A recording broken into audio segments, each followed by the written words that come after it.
Ce n'est pas normal qu'on fasse ce championnat de jeunes sans la DTN. Vous allez détecter. Et ce projet, nous le prenons parce que vous allez sortir les meilleurs. Vous allez former les meilleurs. Vous allez mettre en place une sélection. Les sélectionneurs vont entraîner les jeunes. Vous allez accompagner les sélectionneurs. Ceux qui le souhaitent pourront apporter leur appui au niveau des sélectionneurs.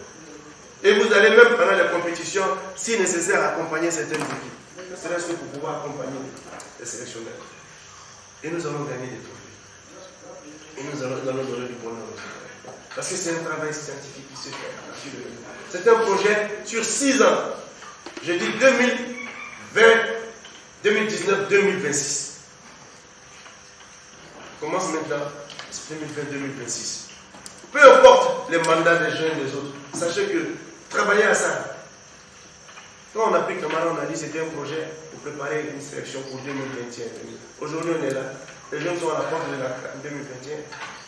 Donc aujourd'hui, ce cycle est en train de se boucler. Et on est en train de lancer un nouveau cycle. Les gens vont vous dire, oui, c'est les élections. Ne vous occupez pas de ça. Les élections passent, mais le football ivoirien avance. Le football ivoirien demeure. Les hommes passent, l'institution demeure. Le ballon doit toujours rouler. Préparons les générations à venir. Un objectif, il faut que nous soyons à toutes les phases finales de compétition. Et aux phases finales, nous devons être au moins dans le carré d'as. Parce que nous estimons que c'est là notre place. Avec le talent qu'il y a en Côte d'Ivoire. Avec les jeunes que nous avons. Regardez, à chaque fin de championnat, nos talents partent. Là, on a perdu au moins 15 joueurs majeurs de la dernière saison. 15 joueurs majeurs. Et c'est ce qui rend difficile la tâche de Maxime. Tu fais une saison avec une équipe. Au moment où tu veux mettre en place, quand on le recevait, pendant l'audition, il avait une liste de joueurs pour son équipe. Il avait une liste de joueurs. On était à l'intersaison. Il a dit, voilà, si je vais commencer, avec qui tu vas commencer? Est-ce que tu as une idée de ton effectif? Mais tous les joueurs qui étaient primés aux Oscars étaient sur la liste. Mais les 3 quarts sont partis. Après, tu es obligé de recomposer une équipe. Or, ailleurs, c'est leur équipe nationale A. Ils jouent le champ aussi.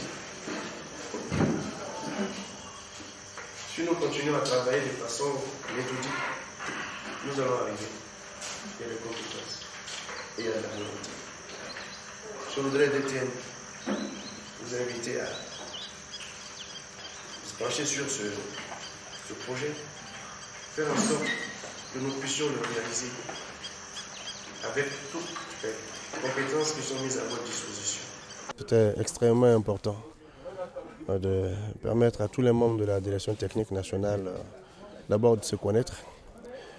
C'était important ensuite de présenter la vision de la fédération par rapport au développement du football ivoirien. Parce qu'il est important que les acteurs qui vont conduire ce projet-là soient tous au même niveau d'information. Donc nous avons profité de cette occasion pour expliquer la vision, pour donner les différentes orientations et pour présenter les différents acteurs qui doivent conduire ce projet. Je crois qu'il était utile d'expliquer aux encadreurs techniques qui intègrent la direction technique nationale leur mission. D'expliquer également à tous nos entraîneurs nos objectifs au niveau des sélections nationales et d'amener tout le monde à se mettre en ordre de bataille par rapport au championnat des jeunes qui commence demain. Déjà la première mission qui est confiée, qui consiste à la détection des jeunes sur les matchs qui vont avoir lieu à partir de demain. Ensuite, préparer tous les formateurs, tous les encadreurs que nous avons à choisir les meilleurs, les talents, sans complaisance, pour que nous puissions bâtir un centre d'excellence de qualité. Et qu'à l'issue de cette formation qu'ils vont avoir au centre d'excellence, ils puissent aussi être dans les différentes sélections nationales des jeunes, pour que nous puissions atteindre nos objectifs en ce qui concerne les Jeux Olympiques Paris 2024 et préparer une nouvelle génération qui va en même temps aborder la Coupe du Monde 2026. Vous savez, c'est un travail qui va durer entre 6 et 7 ans, mais il faut le commencer dès maintenant. Et nous avons pu donc trouver des compétences, des anciens footballeurs, des gens qui ont de la qualité, des experts, qui dans un premier temps vont détecter, vont conseiller, vont accompagner tout le travail de la direction technique nationale. Et je peux dire que nous sommes satisfaits de cette rencontre. Ce qui me réjouit le plus, c'est l'engagement de différents acteurs. On a trouvé en ces personnes une réelle qualité, une réelle volonté de servir le football national. Et je me réjouis de voir qu'il y a un commando qui est en place. Pour le moment, nous avons quelques noms qui sont là, mais d'autres seront appelés parce que nous sommes en sous-effectif par rapport au challenge. 500 jeunes vont commencer les compétitions, il va falloir les voir. Il y a 12 matchs par semaine, 22 journées de championnat.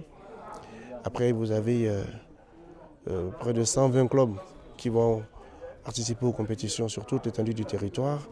Si vous prenez 20 joueurs déjà par club, vous voyez le nombre de personnes qui seront sollicitées. Donc il y a un éventail important de joueurs à voir et il nous faut des hommes pour pouvoir regarder et pouvoir nous aider la direction technique nationale à choisir les meilleurs. Et cela va nous permettre de sortir la crème de notre football qui va bénéficier de formation, qui ensuite va être préparé aux compétitions et arriver aux sélections U17, U20, U23, équipe locale et équipe A. Et là, nous devons être rassurés sur la capacité de nos équipes nationales à bien nous représenter lors des échéances internationales. C'était un projet que nous avons mûri de longue date. Et pour ceux qui nous suivent, ils savent très bien que quand nous sommes arrivés, quand cette fédération s'est installée, nous avons commencé par former. D'abord, nous avons fait une session spéciale réservée exclusivement aux vainqueurs de Sénégal 92. Parce que pour nous, ce serait bien que ce soit eux qui soient autour des jeunes et qui commencent à se former dans le métier d'entraîneur. Beaucoup n'avaient pas le diplôme d'entraîneur. Nous avons commencé en 2012 à leur donner ce diplôme. D'abord, on a fait une première session de mise à niveau, une deuxième session diplômante, et ils ont pu bénéficier de licences pour entraîner en Ligue 2. Ils ont eu la licence B. Après, ceux qui ont suivi, on les a accompagnés également, tout en leur donnant la possibilité de passer la licence A sans même payer les frais de participation au concours. C'était pour nous une façon d'aider les anciens footballeurs.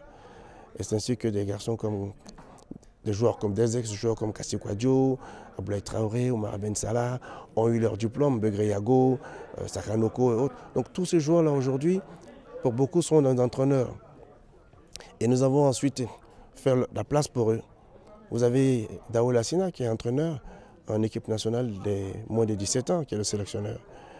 Vous avez Camara qui a commencé le projet en 2012 avec nous, qui a pris les moins de 17 ans, champion d'Afrique, les moins de 20, les moins de 23, l'équipe locale, adjoint en équipe A, pour arriver, ça fait 10 ans qu'il a fait le parcours. Mais c'est un ancien footballeur. Certains ne le savent pas qu'il a été vainqueur de la Coupe d'Afrique, des vainqueurs de Coupe avec l'Africa. Donc c'est un ancien joueur et il était capitaine au stade d'Abidjan. Donc ça aussi, ce sont des anciens joueurs. Et n'oubliez pas que quand nous étions à une équipe nationale, nous avons fait appel à des aînés, à des grands frères. J'ai été le premier à appeler Cyril Domoro, qui était encadreur sportif auprès de l'équipe nationale. Il y a eu Kwasi Blaise, qui était encadreur sportif auprès de l'équipe nationale. Il y a eu aussi Kalou Bonaventure, avec lesquels nous avons fait la CAN 2012 et la CAN 2013. Après la CAN 2013, il y a eu quelques incompréhensions, nous avons arrêté. Et nous avons jugé utile de repartir. Aujourd'hui, pourquoi? Parce que nous avons un projet qui doit nous amener sur 6 ans. Et quand nous regardons, le tout n'est pas de mettre en place un projet, il faut des hommes pour conduire ce projet. Donc nous avons fait appel à des encadreurs techniques, Kassi Kouadio Lucien, Abdoulaye Traoré, Begré Yago et Oumar Ben Salah, qui sont diplômés. Ceux-là, ils vont continuer leur formation à la direction technique nationale. Ceux qui n'ont pas encore la licence ACAF, vont être, la direction technique nationale avec les encadreurs et les experts qui sont là, vont les accompagner dans leur formation pour avoir la licence ACAF. Ensuite, nous avons appel à ceux qui ne souhaitent pas forcément être sur des bancs de touche, mais qui peuvent nous apporter quelque chose en termes de conseils. Aujourd'hui, un sélectionneur ne doit pas faire tout. Il ne doit pas être en train de courir auprès des clubs, demander la mise à disposition des joueurs. Il doit pouvoir suivre la carrière des joueurs dans leur club. C'est réservé dans des clubs à des directeurs sportifs. Et c'est pour cela que nous avons créé les postes de conseillers sportifs qui vont pouvoir aider l'entraîneur, qui lui va se charger des aspects techniques. Et le sélectionneur va se charger. Le sélectionneur se charge des aspects techniques et les conseillers vont s'occuper d'autres aspects, c'est-à-dire tous les autres aspects sportifs en relation avec le joueur, le suivi de la carrière du joueur, les relations avec les entraîneurs dans les clubs étrangers et avec les présidents des clubs étrangers pour obtenir la mise à disposition des joueurs. Ils peuvent aussi faire le métier de du superviseur des adversaires parce qu'ils auront des compétences techniques pour le faire. Ils peuvent accompagner aussi des entraîneurs qui ont des sélections pour pouvoir travailler sur des ateliers parce que leur expérience fait qu'ils ont déjà été bien entraînés à un certain niveau et pour pouvoir donc à ce niveau-là donner leur exemple, donner des conseils par rapport à ce qu'ils ont vécu. Donc nous avons aujourd'hui la possibilité aussi de former tous ces gens-là et pour quelques-uns qui vont devenir des analystes vidéo. Aujourd'hui, l'équipe nationale de Côte d'Ivoire a pour tous les matchs que nous avons besoin d'analyse vidéo qui viennent d'Europe. Donc aujourd'hui, on a quand même la possibilité d'avoir un cadre local, un ancien footballeur qui puisse faire ce travail-là. Donc disséquer les qualités, les défauts des adversaires et puis tenir un discours devant les joueurs pour accompagner le travail. Aujourd'hui, en équipe A, nous avons un technicien GPS qui vient de l'extérieur prendre les données des joueurs. Parce qu'on n'entraîne plus tous les joueurs de la même façon au plan physique. Certains arrivent en sélection avec beaucoup de matchs, d'autres avec peu de matchs. Donc aujourd'hui, quand nous arrivons en regroupement, il y a un travail qui s'est fait où nous arrivons, où les techniciens sont là pour prendre les données physiques des joueurs. Il y en a qui courent plus, il y en a qui s'entraînent moins. Donc tout ça, aujourd'hui, nous avons quelqu'un qui vient de l'étranger pour le faire. Or, le sélectionneur national a besoin d'avoir quelqu'un localement pour pouvoir faire cela que de faire venir quelqu'un de l'étranger. Il y a beaucoup de métiers autour d'une équipe nationale. Il y a celui de superviseur, celui d'analyste vidéo, celui de technicien GPS. Et donc tout ça, ce sont des postes à pourvoir. Et aujourd'hui, nous avons fait appel à un certain nombre de personnes pour étoffer nos sélections et pour étoffer notre direction technique nationale. Et ce n'est pas parce que on vise des objectifs précis. Non, l'institution reste. Tout peut passer, mais l'institution reste. La fédération reste. Et le football ivoirien doit être fort. Et nos objectifs, c'est qu'aujourd'hui, avec tout ce travail qui va être fait avec les jeunes, ici à Abidjan, avec 500, plus des matchs qui vont se faire à l'intérieur du pays, avec près de 120 clubs qui vont participer. Au sortir de tout cela, nous allons faire des regroupements, des sélections régionales. Et ces sélections régionales seront suivies par des encadreurs techniques que nous avons et que nous sommes en train de recruter. Et il va y avoir une phase finale nationale. Au sortir de cette phase finale nationale, les encadreurs vont nous donner la liste des meilleurs joueurs ivoiriens de toutes ces catégories. Donc on aura la crème. Après que tous ces joueurs aient été vus en compétition, quels sont ceux qui ont la capacité d'évoluer en équipe nationale selon les critères que l'ADTN et ses techniciens vont mettre en place. Et donc nous devons travailler pour que les moyens soient dégagés pour arriver à ce projet-là. Si nous arrivons à faire tout cela, nous allons avoir une crème. Et quand on aura une équipe A, on n'aura pas de difficulté à trouver celui qui est blessé, qui va venir soit de l'équipe locale, soit de l'équipe Espoir, soit de l'équipe des U20, soit des U17 et des moins jeunes. Donc vous voyez, c'est un travail qui va se faire sur un certain nombre d'années. Et nous estimons que si tout le monde se donne, comme j'ai pu le voir avec la volonté exprimée par les encadreurs qui sont là, je pense que nous allons arriver à bâtir un football moderne et un football qui va gagner des trophées pour la Côte d'Ivoire. Et notre objectif et notre souhait, c'est que notre pays soit le meilleur en Afrique et compte parmi les meilleures nations du football au monde. Avec ce travail, y compris le projet que nous avons commencé à la base, qui est celui de ces jeunes, parce que le football de base va démarrer, et a déjà démarré avec Jean-Marc Guillou, de 6 à 12 ans, et après il y a le transfert à partir des 13 ans, et nos encadreurs techniques que nous sommes en train de mettre en place vont accompagner ce projet. Audio Jungle.